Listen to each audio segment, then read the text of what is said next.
Salam, hər vaxtınız xeyir. Mən coğrafiya müəllimi Elnur müəllim.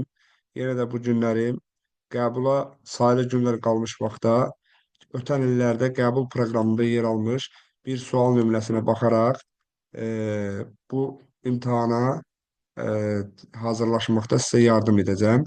Deməli, vaxt itirmədən keçək suala. Sualda bildirilir ki, əkinçiliyin inkişafı üçün əlverişli şərait yaradan əsas amillər.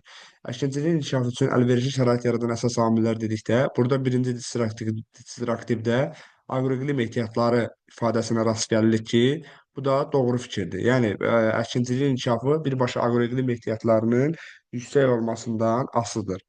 Daha sonra parçalanmış relyef. Kəskin parçalanmış relyef əkinçilik üçün əlverişsiz şərait deməkdir. Ona görə də bunu doğru variant kimi götürə bilmərik. Üçüncü, meşədəki ağac növlərinin tərkibi. Yəni, bunun da əkinçiliyin inkişafı üçün heç bir məna kəsb etmir. Növbəti distraktivdə bizə bildirilir ki, hamar relyef.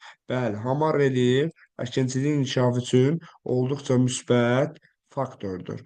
Daha sonra növbəti distraktivdə kontinental iqlim bildirilir ki, bildiyiniz kimi kontinental iqlim də əkinçiliyin inkişafı üçün əlverişsiz şərait anlamına gəlir. Altıncı və sonuncu distraktivdə bizə bildirilir ki, yağıntıların vegetasiya dövründə düşməsi.